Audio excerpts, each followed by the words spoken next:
بسم اللہ الرحمن الرحیم۔ قرآنی معلومات۔ السلام علیکم دوستو، اس ویڈیو میں ہم قرآن مجید کی بہت اہم معلومات آپ کے ساتھ شیئر کرنے والے ہیں جو سب مسلمانوں کے علم میں ہونا ضروری ہے۔ ہم امید کرتے ہیں کہ ہماری معلومات سے انشاءاللہ آپ کو فائدہ ہوگا۔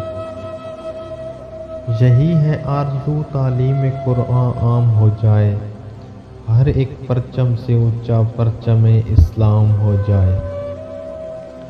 لفظ قرآن کا مطلب ہے بار بار پڑھی جانے والی کتاب۔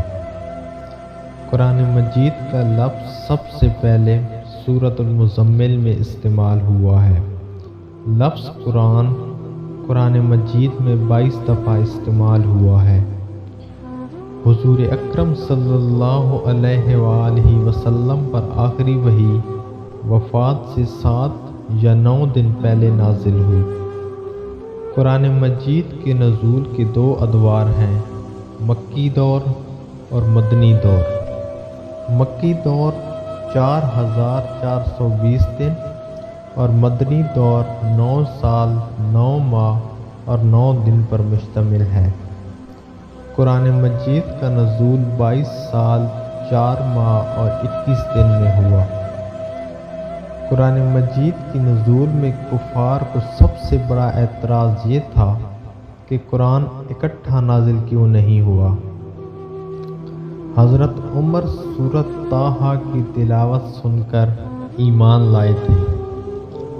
سورۃ الناس اور سورۃ الفلق 2 ایسی صورتیں ہیں جو قرآن مجید میں اکٹھی نازل ہوئیں۔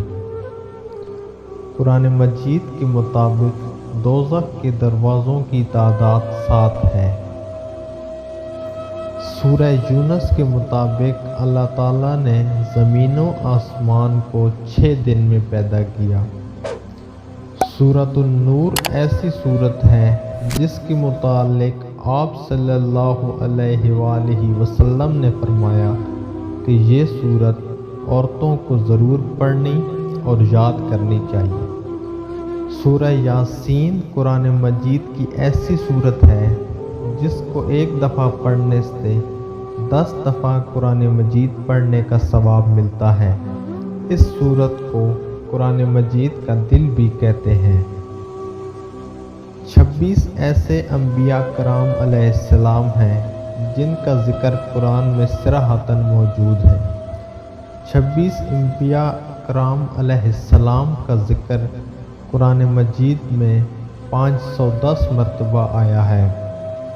قرآن مجید کی 7 منزلیں ہیں۔ قرآن مجید میں سب سے پہلا پیغمبر حضرت آدم علیہ السلام کو کہا گیا ہے۔ امید ہے آپ کو یہ ویڈیو اچھی لگی ہوگی۔ ہمارے چینل کو سبسکرائب کریں اور بیل آئیکن کو دبا دیں تاکہ ہر آنے والی ویڈیو آپ تک پہنچ سکے۔ شکریہ۔